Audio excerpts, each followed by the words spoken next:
Bismillahirrahmanirrahim. Assalamualaikum warahmatullahi wabarakatuh. Alhamdulillah, alhamdulillahilladzi kataba syiyama wal taqwa. Ashhadu an la ilaha illallah wa ashhadu anna muhammadar rasulullah. Allahumma sholli ala Muhammad wa ala alihi wa sahbihi wa man tabi'ahum bi ihsanin ila yaumiddin. Amma ba'du, qala Allah ta'ala fi kitabihil karim, a'udzu billahi minasyaitonir rajim. Ya ayyuhalladzina amanu hittaqullaha haqqa tuqatih wa la tamutunna illa wa antum muslimun. Para bapak, para ibu yang dirahmati oleh Allah, mari bersama-sama di dalam hidup ini kita senantiasa bersyukur kepada Allah, karena begitu banyak nikmat-nikmat yang sudah Allah curahkan kepada diri kita. Terutama pada pagi ini Allah masih menyematkan nyawa kita di dalam jiwa ini, sehingga Allah masih memberikan kesempatan dan kenikmatan iman Islam, sehingga dengan nikmat-nikmat itu bersama-sama kita manfaatkan untuk senantiasa beribadah kepada Allah. Karena hakikat Allah mencipta manusia ini ya ibadah. Wa ma khalaqtul jinna wal insa illa liya'budun. Dan tidak aku ciptakan jin dan manusia, kata Allah, illa liya'budun, kecuali untuk beribadah kepada Allah. Jadi kalau landasan hidup kita ini lil ibadah, saya yakin hidup kita akan bahagia. Karena apa? Setiap problem kehidupan ini pasti Allah akan membersamai kita. Saya yakin. Ya, yang jadi guru ini hanyalah untuk ibadah kepada Allah. Engkang teng saben ya ibadah. Yang jual es ya ibadah. Nggih. Hanya ibadah, jadi enteng Pak, jadi hidup ini nggak ribet, nggak ada rasa minder, sudahlah Pak. Ini sudah ditetapkan oleh Allah, masing-masing sudah ditakar oleh Allah. Yang kedua, mudah-mudahan sholawat serta salam tetap terlimpahkan kepada junjungan kita Nabi Muhammad SAW, karena atas bimbingan beliau, petunjuk beliau, kita bisa membedakan mana yang hak dan mana yang batil. Ibu-ibu ngantuk nggih? Nggih Bu? Subhanallah Bu, kula berpikir ngeten Bu, pahala sing paling ageng itu ibu-ibu, nggih Pak Haji Munajib. Saestu Pak Munajib paling tangine kalah kali sing wedok. Nggih, kula nggih Bu, waktu zaman kula tasik enggak ada rakyat, kula mesti dibanguni. Sik molet, Mas sahur molet sik Bu. Padahal bojo kula pun tangi setengah jam nyepakaken sedawarang pun ngenget nasi nggih. Sayur mayur subhanallah, pahalane ageng. Nek sing lanang iki katakan bangkong nggih. Tapi nek tiyang jaler gawok mboten wonten Pak. Mboten wonten, nek gurus tunggal kali mboten wonten Pak nggih. Yang kedua, mudah-mudahan sholawat serta salam tetap terlimpahkan kepada junjungan kita Nabi Muhammad SAW, karena atas bimbingan beliau, petunjuk beliau, kita bisa membedakan mana yang hak dan mana yang batil. Bapak-bapak, ibu-ibu siap nggih? Karena ini nanti kan sampai sore nggih. Loh, nggih ta kuliah subuh kan kuliah 1000 menit, Pak. Kulsub. Nggih ta, Bu? Tapi kula mengke langsung saking mriki didang kali jenengan. Ngisi ceramah cek suwene. Enggak nyoten lagi. Bapak-bapak, ibu-ibu rahmati Allah, insyaallah kita sudah nggih Pak Haji Parman 17 hari nggih. Sekarang sudah 17 Ramadan. Nah, insyaallah diturunkannya Al-Quran ini tanggal 17 Ramadan. Subhanallah nggih. Subhanallah, berarti banyak di antara kita yang memperingati tentang turunnya Al-Quran, nuzulul Quran nggih. Subhanallah, makanya Ramadan ini disebut dengan Syahrun Azimun, bulan yang sangat agung. Subhanallah. Syahrun Quran, karena diturunkan Al-Quran. Syahrun maghfiratun, bulan penuh ampunan Allah, bayangkan. Syahrun mubarakun, bulan yang penuh barokah Allah. Tetapi terus Kanjeng Nabi wonten tiang-tiang ingkang celaka ketika Ramadan. Gitu, sampai Kanjeng Nabi niku bejo ping 3, celaka, celaka, celaka. Muga-muga kita mboten, Pak nggih. Loh, siapa orang yang celaka kata Kanjeng Nabi? Sampai disebutkan 3 kali celaka, celaka, celaka. Yaitu ketika bulan Ramadan datang sampai Ramadan berlalu, tapi kita tidak mendapatkan ampunan Allah. Celaka, celaka, celaka. Mengapa demikian tidak mendapatkan ampunan Allah? Karena masih berbuat maksiat. Subhanallah, gitu. Kula nggih heran niki para bapak, nggih. Terus bulan Ramadan niki dibuka lebar-lebar pintu surga, gitu. Ditutup rapat-rapat pintu neraka, dibendu setan. Tapi wonten sing ingkang berbuat maksiat. Padahal setan pun dibendu. Berarti manusianya jadi setan nggih. Makanya ada sebuah dialog yang sangat lucu ini. Wahai iblis, wahai setan, kenapa kok tidak menggoda manusia? Kapok aku wis. Ora arep nggoda manusia. Mergone apa setan? Sifatnya melebihi saka aku terus setan. Engko nek ana apa-apa sing disalahke aku. Uang nyolong pitik digepuki, oh goro-goro digoda setan. Padahal aku ora nggoda, nyolong dhewe. Jadi aku males wes gitu. Para bapak insya Allah mudah-mudahan kita tidak di bulan Ramadan ini. Gitu, sekarang ini kita adalah Syahrul Quran, diturunkannya Al-Quran. Insya Allah di dalam surat Al-Baqarah nggih Pak Jiki. Syahrul Ramadan alladzi unjila fihil Qur'anu hudal linnas nggih. Wa bayyinati minal huda wal furqan.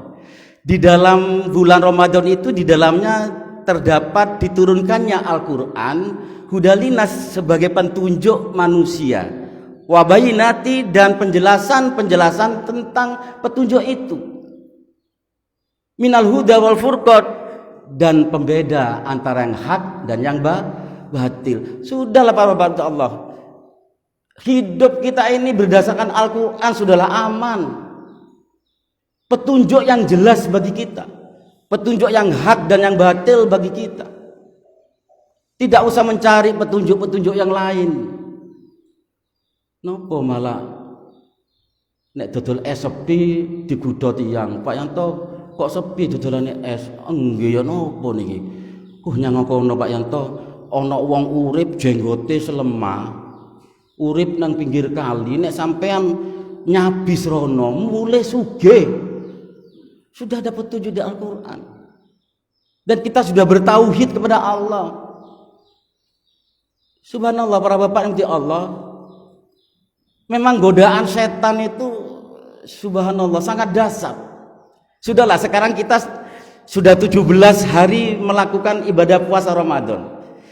Ini ada sebuah tulisan yang ditulis oleh Syekh Tantowi Yahya di dalam kitab Ta'rif Bidinil Islam. Mari ilustrasi di dalam buku ini kita cermati bersama.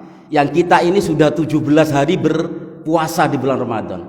Para bapak yang di Allah, gambaran daripada kitab Ta'rif Bidinil Islam yang ditulis oleh Syekh Tantowi Yahya mengatakan begini. Mari kita bersama-sama merenungkan seakan-akan kita ini seorang musafir. Digambarkan oleh Syekh Tantowi Yahya, kita ini adalah pengelana berjalan yang jauh, seorang musafir. Nah, ketika kita berjalan di tengah-tengah jalan perjalanan itu, di tengah-tengah perjalanan itu, kita dihadapkan oleh 2 pilihan di dalam jalan itu. Jadi ketika di tengah perjalanan, tiba-tiba di tengah jalan itu ada 2 persimpangan jalan. Yang satu jalan ke kanan, yang satu jalan ke kiri. Tetapi di dalam tulisan 2 jalan itu, dikatakan dalam tulisan itu, Anda melalui jalan yang kanan, melalui jalur yang kiri, akhirnya akan bertemu dalam satu titik yang sama. Anda melewati jalan yang kanan ataupun jalan yang kiri, pasti akan ketemu dalam satu titik yang sama. Kebetulan para bapak nanti Allah, kebetulan di jalan yang kanan ini boten sae. Jika kados sakniki niki dalane boten sae ngoten nggih. Kados teng Dirat disebut dengan jalan Jeglongan Sewu, napa? Napa aja golongan saya. Pokok mboten eco lah Pak. Sebelah kanan ini mboten eco. Dan mboten wonten bunga-bunga warna-warni. Dan tidak ada kalau malam itu lampu gemerapan, tidak ada. Tidak ada. Sama sekali tidak ada. Nah, jalan yang kiri ini para Bapak, subhanallah, licin. Aspalnya itu aspal kayak HK gitu. Jadi seandainya kita naik kendaraan yang paling bagus di jalan yang kanan ini, insya Allah kita naik mobil jalan turu angler ngiler karena saking enaknya, gitu. Napa malah mobil Alphard. Mungkin soalnya kula gadane Al-Fatihah Pak. Alphard boten enggak ada. Seandainya naik bentor pun eco Pak jalan yang kiri ini karena licin. Di pinggir jalan ini banyak bunga warna-warni. Kalau malam lampu gemerlapan, subhanallah. Bayar lagi Pak, kata jalan tol, bayar. Gitu. Tapi jalan yang kiri, jalan yang kanan tadi ini tidak enak. Jalannya geronjal-geronjal. Meskipun naik Alphard lah sudah gak akan enak. Nah, ketika kita dihadapkan kepada dua jalan itu, kita sudah puasa 17 Ramadan, 17 kali berpuasa. Kira-kira ketika kita bertemu dengan jalan itu, apa yang akan kita pilih? Termasuk saya, subhanallah. Mari. Ketika kita dihadapkan pada dua jalan itu, jalan yang kanan ini warna-warni lampu, bayarnya mahal, yang kiri itu sangat jelek. Kira-kira kita pilih yang mana? Monggo Pak Joni. Kira-kira pilih yang mana? Karena berbicara pasti nafsu dulu, bukan berpikir dulu. Pasti milih jalan yang halus. Lopo Mas yang bayar titik, pokoknya enak. Tapi kita tidak berpikir, kita belum berpikir. Nafsu kita sudah mendahului kita. Lopo milih jalan sing elek. Oh jalan sing apik Mas yang bayar enak. Lah kok milih jalan sing elek? Toh tujuannya nanti sama. Gitu? Toh tujuannya nanti sama. Para bapak, para ibu dan tidak Allah, benar. Penyesalan itu datangnya terakhir, tidak datang di depan. Ternyata para bapak, para ibu dan Allah digambarkan oleh Syekh Tantowi Yahya, barulah dua orang ini menyesal. Nah, dua orang yang berjalan ini salah satunya menyesal, tetapi yang satu tidak menyesal.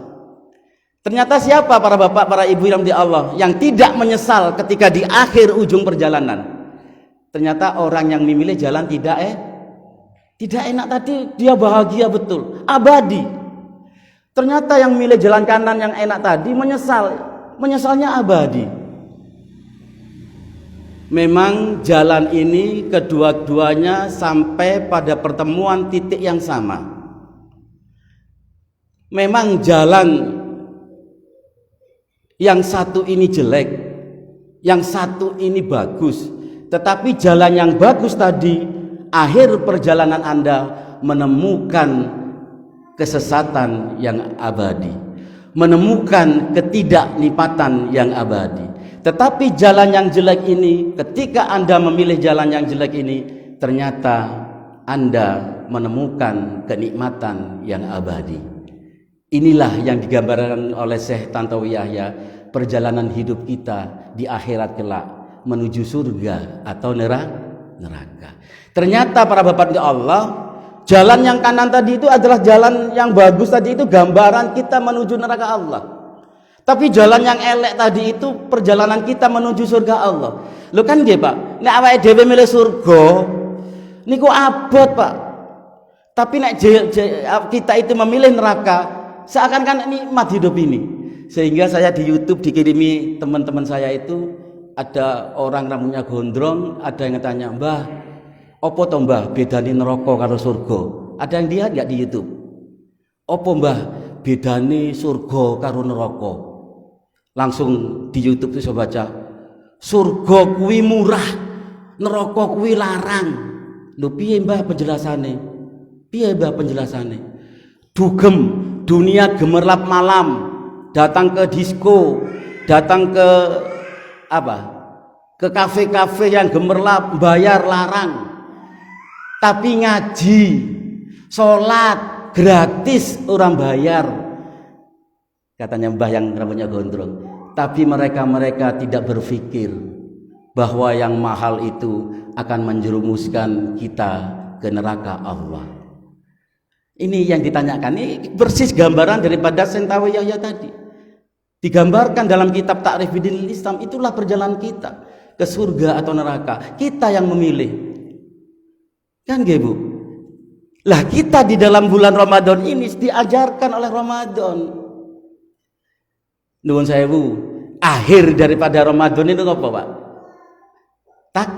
Takwa. Ya ayyuhalladzina amanu kutiba alaikumusiyam kama kutiba alal ladzina min qablikum la'allakum tattaqun. Gitu. Hai orang-orang yang beriman, diwajibkan atas kamu berpuasa sebagaimana orang-orang sebelum kamu, la'allakum tattaqun, agar kamu menjadi orang-orang yang bertakwa. Bukan semoga kamu menjadi orang bertakwa, tidak, Pak. Agar kamu menjadi orang bertakwa. Sehingga ketika puasa ini belum tentu serta-merta kita menjadi orang bertakwa. Karena tatakun itu diawali dengan la'alla, itu harus ada kerja keras, harus berusaha semaksimal mungkin. Sehingga berarti bukan mudah-mudahan, bukan semoga menjadi orang bertakwa, agar kamu menjadi orang bertakwa. Nah, agar menjadi ini harus ada usaha. Anakku, muga-muga kowe pinter sinau. Bukan muga-muga pinter nek sinau, agar kamu menjadi orang pintar. Kalau belajar itu, kalau keinginan agar menjadi orang pintar, itu ada usaha semaksimal mungkin. Kalau semoga menjadi orang bertakwa, kita leha-leha, Pak, pokok poso, Allah kok muga-muga Gusti Allah maringi aku derajat takwa mboten. Nah, ini Bapak Allah, mudah-mudahan kita betul-betul meningkat menjadi orang bertakwa. Karena orang bertakwa itu, subhanallah, orang bertakwa itu para Bapak dan Allah akan menjadi orang yang tidak qanaatul bil jahli. Orang bertakwa itu tidak menjadi qanaatul bil jahli, orang yang senantiasa qanaah terhadap ketidakmengertiannya. Ini orang bertakwa. Jadi orang bertakwa itu selalu punya keinginan untuk meningkatkan kualitas hidupnya, meningkatkan kualitas ibadahnya, kualitas intelektualitasnya. Ini orang bertakwa. Jadi orang bertakwa itu tidak cepat punya penyakit, kata Rasulullah, penyakit mayarduna bikismatillahi ta'ala. Loh, kita ini punya loh, Pak, penyakit mayarduna bikismatillahi ta'ala, yaitu penyakit yang tidak ridho kepada ketetapan Allah. Ini ada, gitu. Ya Allah, saiki wis bulan Ramadan, ya Allah, dodol es sepi rapayu. Lo ngeluh, padahal 11 bulan kita sudah dikasih oleh Allah meraih rezeki yang begitu banyak. Tapi ketika bulan Ramadan, awake dhewe gelisah, ya Allah, Pak Yanto, sesuk poso. Ya kuwi kok poso meneh. Apa Pak Yanto? Dodolan es sepi. Lo mana iman kita, Pak? Padahal orang bertakwa tidak mayaduna bikismatillah ta'ala. Orang bertakwa itu menerima akan ketetapan Allah. Diajarkan kita ini sudah oleh Ramadan. Gitu, ketika kita sahur itu di pagi hari sebelum subuh toh, nanti buka itu maghrib.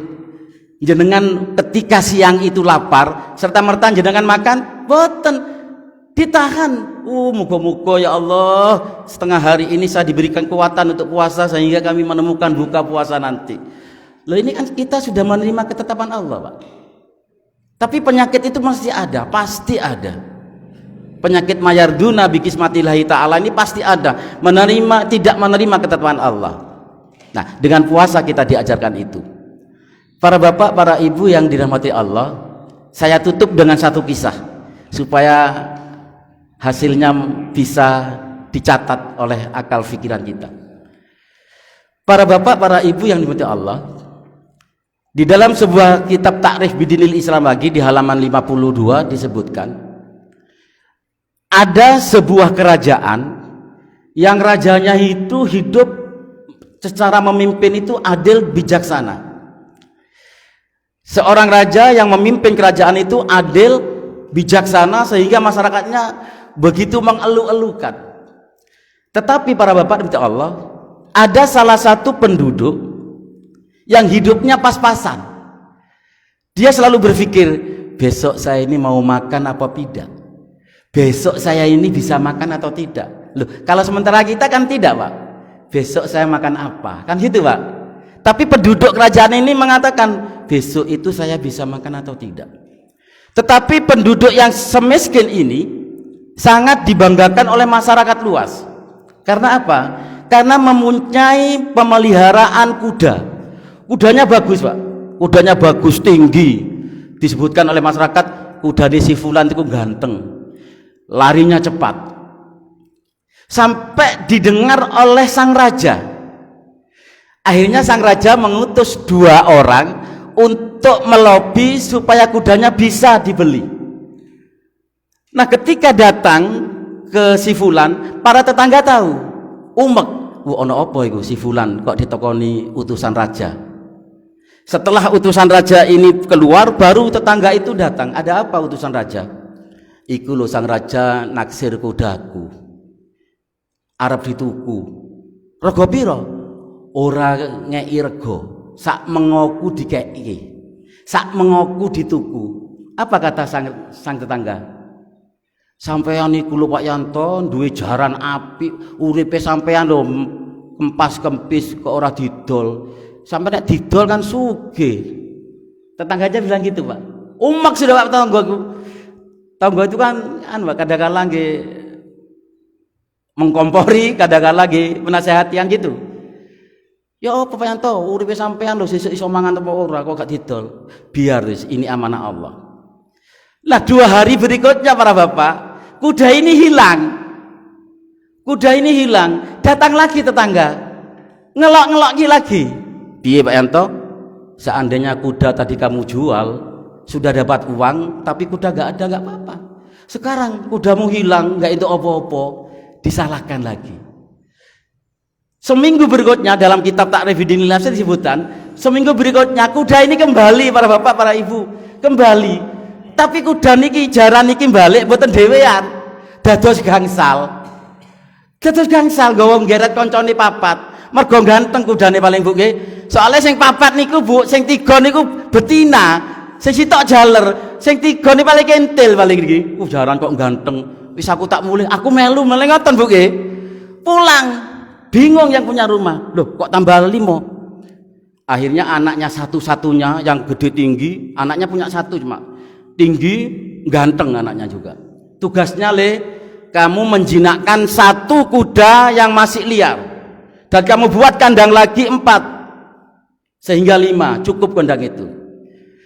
Begitu kuda datang, tetanggane ku tahu Pak, wangsul napa dugi teng si fulan. Alhamdulillah Pak Yanto, pancen rezeki ora ning ndi yo. Dilem kula sakniki. Napa jaranmu lho balik tapi ora dhewe, nggawa kanca papat. Iki kan regane Gusti Allah. Mau sampean ngelok-ngelokke aku, saiki ngelem. Iki itu ta, Pak? Ternyata berbagi Allah ketika dia menjinakkan kuda yang liar tadi, jatuh anaknya satu-satunya ini.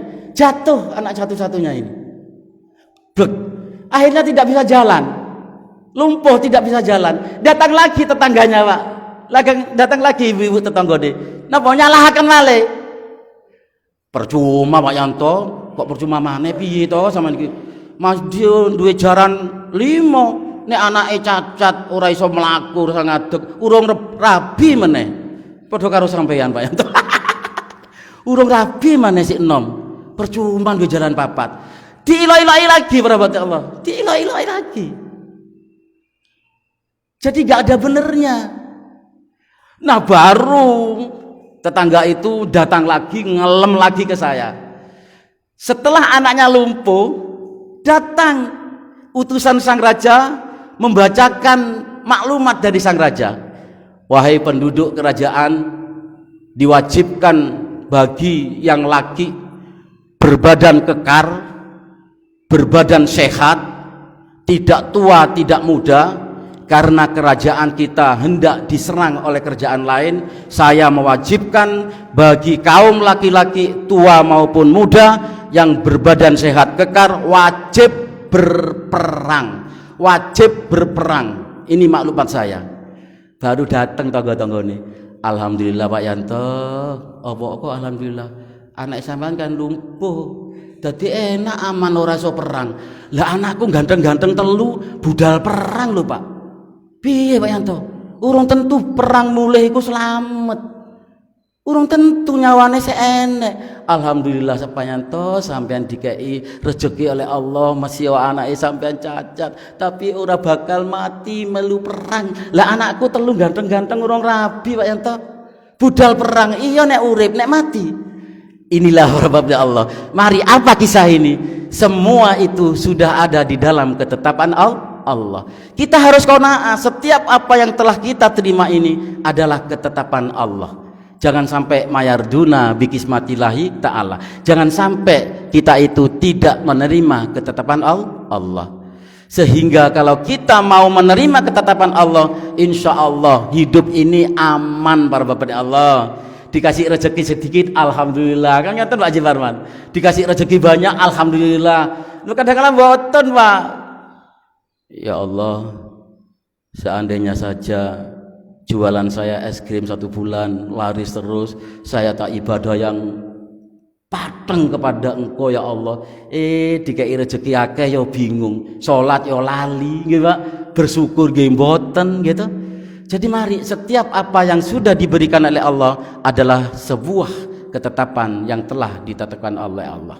Sehingga kita hanya mensyukuri apa-apa yang sudah diberikan oleh Allah kepada diri kita. La in sakartum la azidannakum wa la in kafartum inna adzabi lasadid. Barang siapa yang pandai bersyukur atas nikmatku, maka akan aku lipat gandakan nikmat-nikmat itu. Wa la in kafartum, dan tetapi kalau kufur nikmat, kita berarti memilih siksa Allah yang sangat pedih. Itu saja para bapak dan Allah, mudah-mudahan sekelumit yang bisa saya sampaikan ini menggugah kesadaran saya pribadi, dan mudah-mudahan kita berdoa kepada Allah yang tinggal hitungan hari ini kita diberikan kekuatan, kelancaran di dalam berpuasa di bulan Ramadan, sehingga betul-betul kita nanti keluar dari Ramadan menjadi orang-orang yang bertakwa. Orang bertakwa itulah yang tidak punya penyakit mayarduna bikismatillahi ta'ala. Itu saja bisa sampaikan. Mudah-mudahan Allah meridhoi kedatangan kita.